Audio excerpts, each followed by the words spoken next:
The opinions expressed on this program represent the viewpoints of individual authors or contributors and do not necessarily reflect those of Troy University.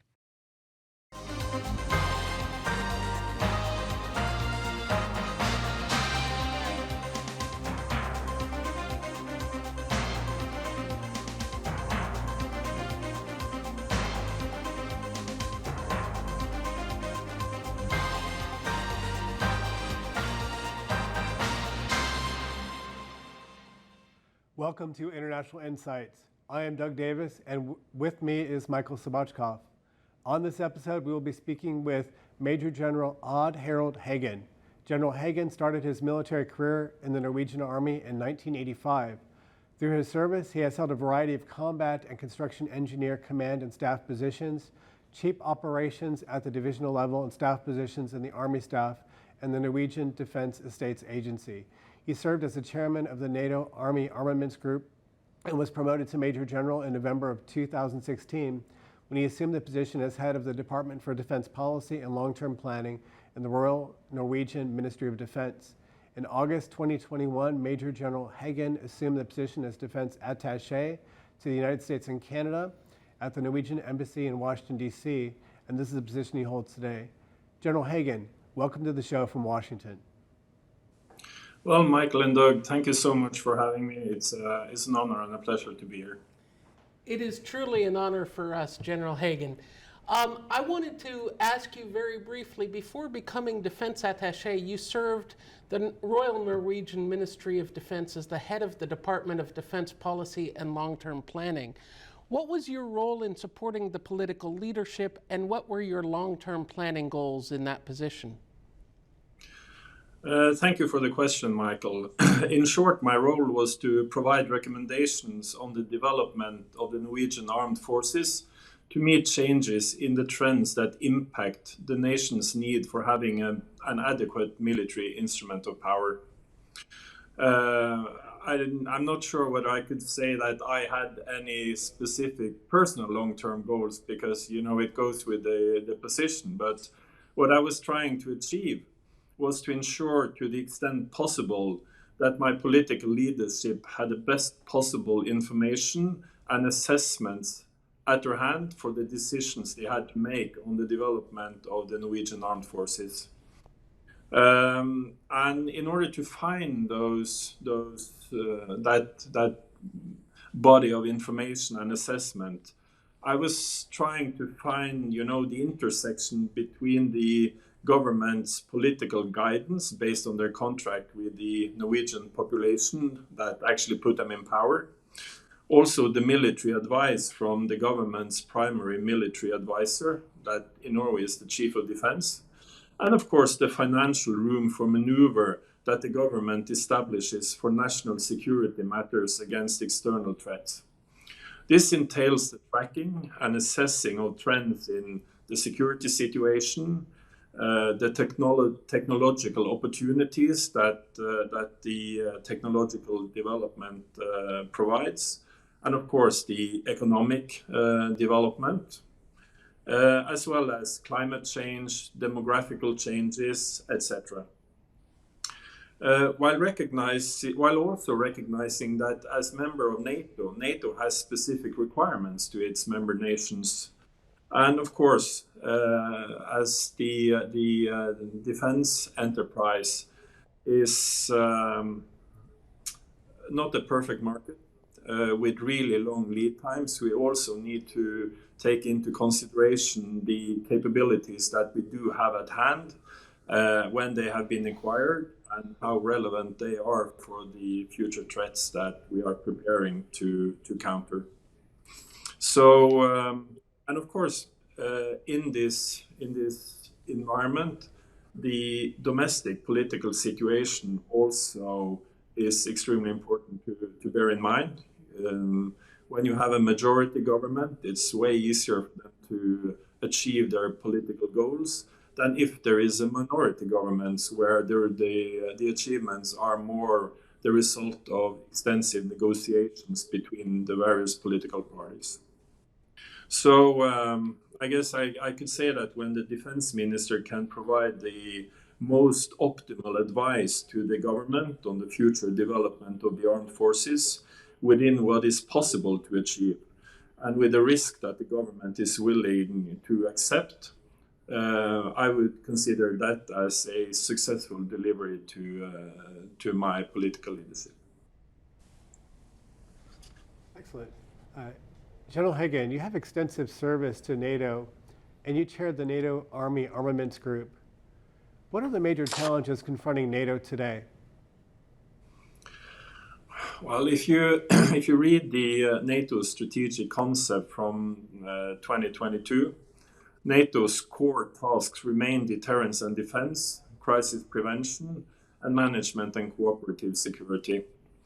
It's been reiterated in the outcomes from every summit over the past few years. And it is no exaggeration to say that Russia's brutal attack on Ukraine represents a watershed moment for NATO. In terms of security policy, we find ourselves today in a new era and a more dangerous time, I would say. The war also has ripple effects throughout the world, not just in Europe. Ukraine's security is our security. It's in our interest that Ukraine wins the war, and Ukraine will also need our help to recover after the war. It is therefore important that we maintain the support to Ukraine politically, economically, militarily, and as well our humanitarian support to the Ukrainian people.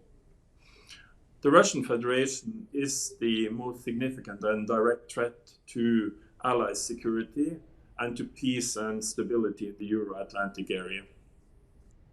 Russia's capabilities to disrupt Allied reinforcement across the North Atlantic is a strategic threat to NATO. We also face the persistent threat of terrorism in all its forms and manifestations. And the very recent attacks on Israel is a terrible reminder of what terrorism can bring to you if you're not prepared for it. Conflict, fragility, and instability in Africa and the Middle East directly affect our security and also the security of our partners in that region. NATO's southern neighborhood, particularly the Middle East, North Africa, and the Sahel regions, faces interconnected security, demographic, economic, and political challenges. And of course, also in NATO's strategic concept, China's stated ambitions and coercive policies are described as a challenge to our interests, security, and values. So there are a number of challenges facing us that really puts security and defense at the forefront on the political agenda. Thank you, General. Moving now from NATO to specifically talking about Norway, what are the main security concerns that Norway itself faces, and what are areas that you think will become significant to Norway in the coming years? We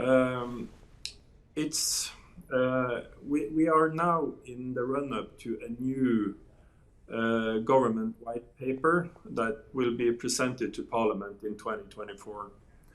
And in the run-up to this, the government established a Defense Commission that delivered its report to the government in May, June this year. It's a bipartisan commission that also has military experts as part of the group that has been considering both the challenges and what needs to be done. In addition, the Ministry of Justice, that is has the responsibility for public security, established a similar commission addressing national security issues, more domestically. And the third and final report is our Chief of Defense military advice to the government on what needs to be done in order to have an adequate military instrument to meet the security challenges ahead.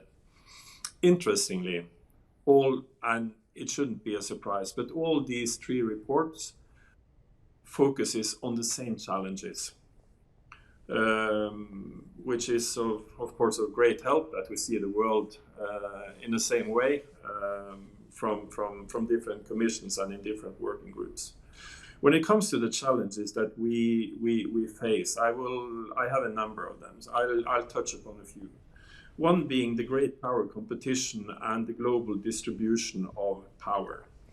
As Russia and China both challenge the existing global order, Russia is a close and potentially direct and immediate threat. The country I'm serving in now as as the defense attaché describes Russia as the acute threat. Whereas China comprises a more distant, indirect, but systemic challenge. And again, the US coins China as the pacing challenge. And I believe it's basically the same understanding that we find in my country. Terrorism and non-state actors will also continue to threaten the Norwegian and global security for the next decades. So terrorism is not going away. The other thing that we are concerned about is our national resilience and preparedness. As complex threats will increasingly challenge Norwegian and national security interest in the decades to come, so both state and non-state actors can use various non-military measures to target political institutions, influence public opinion, and undermine Norwegian security. We often speak about below the threshold activities or gray zone activities. And of course, the activities we've seen in the cyber domain, influence operations, etc., are something that we are very concerned about and looking at how we can counter in a good way. Also, when you look at the future, the demographic trends is something we need to bear in mind as we are designing both a military instrument or a military instrument of power, but also our national resilience, because our population is aging.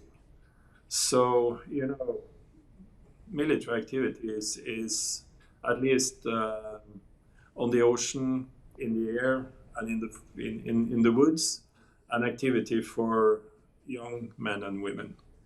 So we need to make sure that we have a adequately aged military instrument of power as well.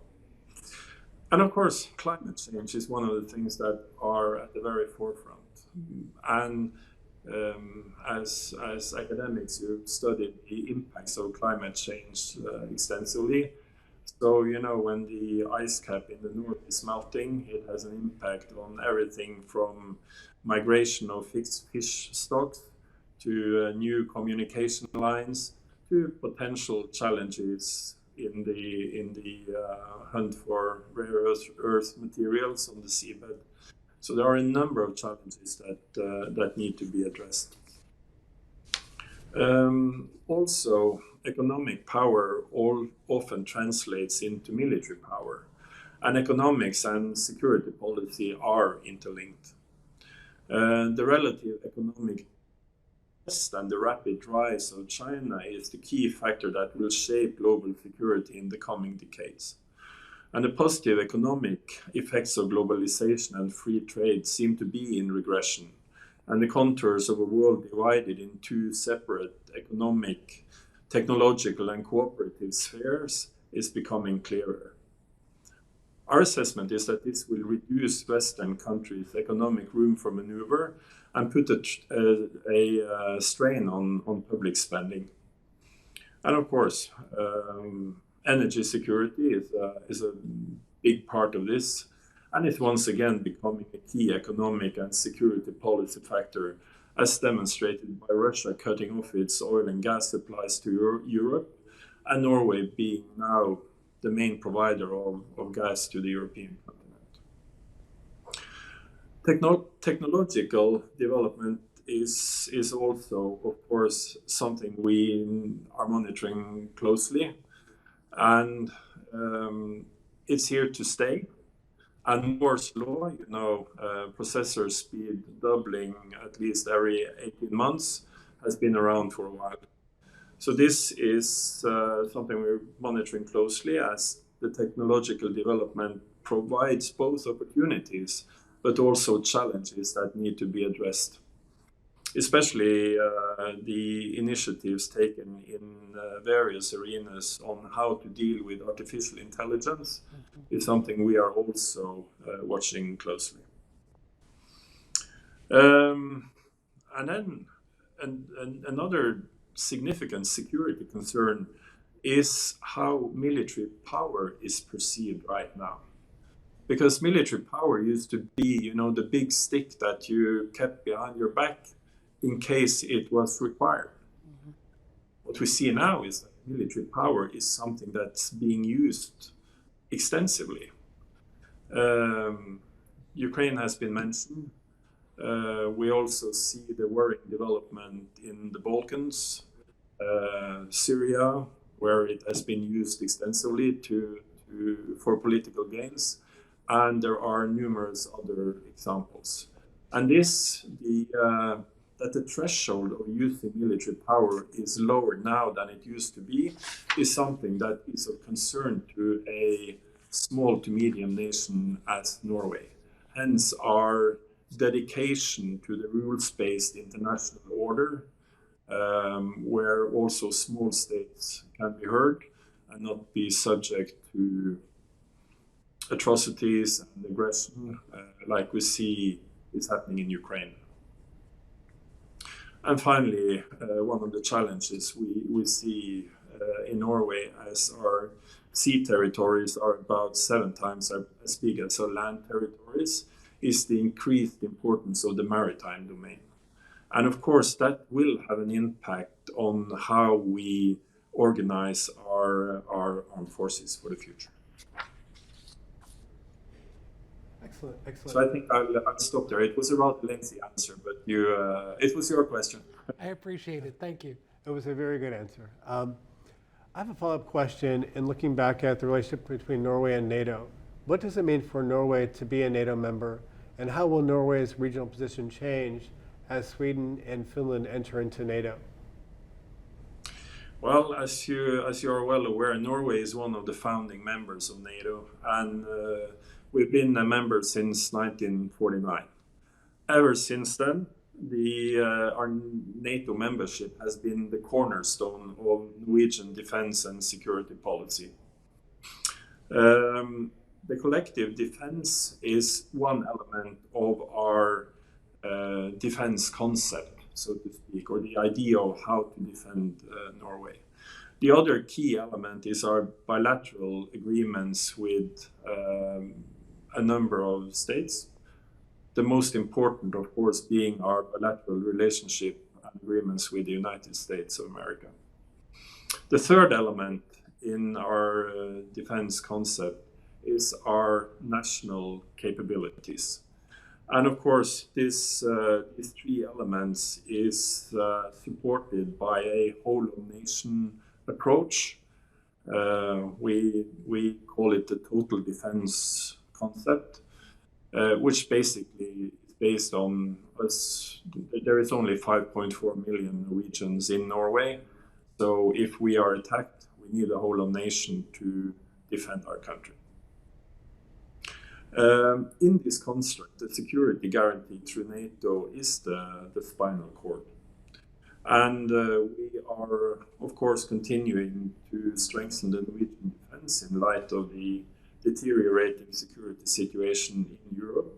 And our government in early May announced that we now finally actually have a plan to reach the defense investment pledge from Wales in 2014, so we will reach 2% of GDP spent on defense by 2026. So NATO is extremely important for us. And of course, with Finland and Sweden applying for membership in NATO, it was kind of like a dream come true, to put it straightforward.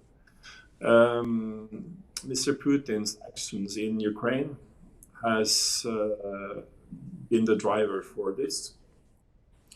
And it's, I don't know if we should say the word, we should thank him for it, but well, here we are. Finland is now a member of NATO and Sweden is about to get there. With Finland's entry into NATO, the alliance border with Russia actually doubles. So Norway and the Nordic region's strategic value to the alliance is growing. This might influence Russia's perception of us. Norway and the Nordic nations and NATO are defensive by nature, so we don't threaten anyone. However, just the bare fact that the border between NATO and Russia doubles may have an impact on how we are perceived in Moscow. The expansion of NATO with Sweden and Finland will also mean increased expectations for Norway when it comes to receiving allied support. In former times, before Sweden and Finland joined NATO, the NATO responsibility actually stopped at the Norwegian-Swedish border.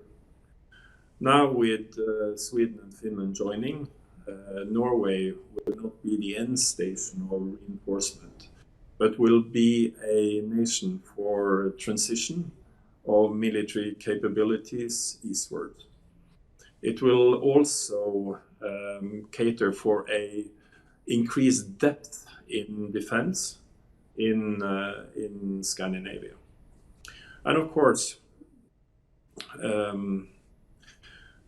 even though Sweden and Finland now joins NATO, Sweden, Finland and Norway has focused in different directions throughout history, and we will continue to do so, even though we are part of the same alliance.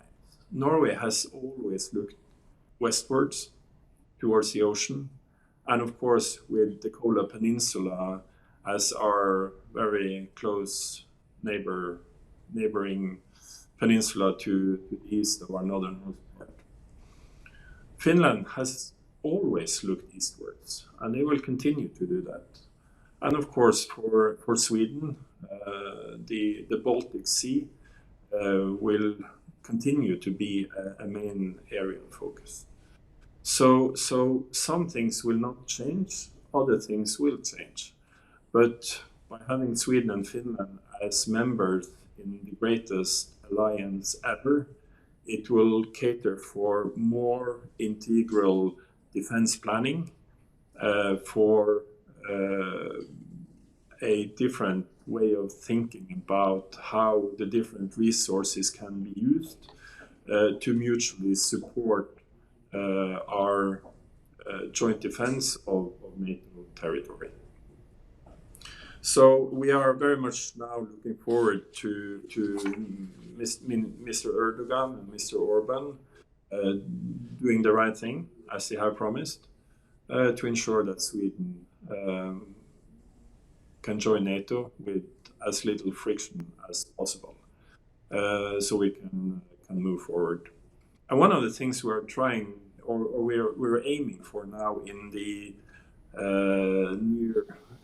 in the coming months, is to use the big NATO exercises this winter to exercise the regional plans that have been recently approved in NATO, and include Sweden and Finland in exercising these plans to an extent that has, of course, never been done before, as they haven't been members. Another interesting part is that there is agreement between the heads of state in the Nordic nations to seek to be under the NATO Joint Force Command Norfolk as the operational command, which caters for having a very close integration between the transatlantic crossing, the land and joint fighting in the Nordics, And also, it will be interesting to see how the Baltic Ocean will be linked to this area of responsibility for Joint Force Command Norfolk. So I think I'll stop there. Fantastic. General, in just a couple of minutes that we have left, I want to pose to you one of the hardest questions I believe that we have for you, which is how has Norway's security changed as a result of the Ukrainian war, and how do you see the conflict ending finally, if you see an end to it? Well, the first and obvious thing is that Sweden and Finland will now. Finland had joined NATO. Sweden will join NATO.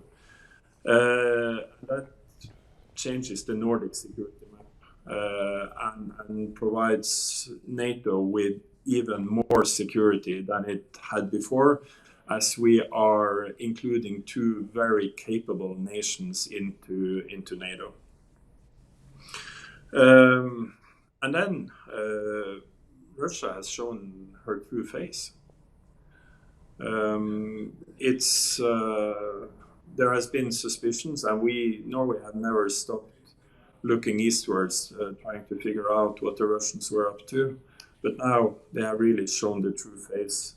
So, of course, this has had an impact on our collaboration with Russia, which is now at the very, very bare minimum. And there are no indications that that will change in the near future, to put it that way. So Norway stands by the European response to the Russian aggression in Ukraine. We strongly support sanctions. We are a big donator to Ukraine. We've established a long-term program, the Nansen program, 75 billion over 5 years to support Ukraine. So we are fully recognizing that the world has changed, and we will still need to spend some time to figure out what that change will really mean in the longer term. How will Ukraine end? Well, my crystal ball is as muddy as anyone else's. I think it's important that both US, Europe, and Norway stand by to support Ukraine, whatever domestic political turbulence may be happening, as Ukraine is facing an existential threat, and the rules-based international order, our set of values, is basically what's at stake.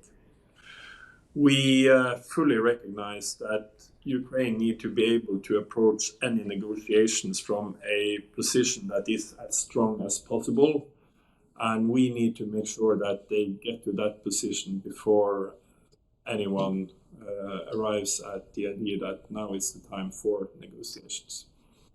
I guess the only thing that we can say with some certainty is that any military conflict will end around a table for negotiations.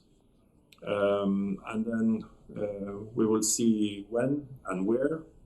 And meanwhile, we need to make sure that the Ukrainians hopefully are able to restore their territorial integrity and their sovereignty.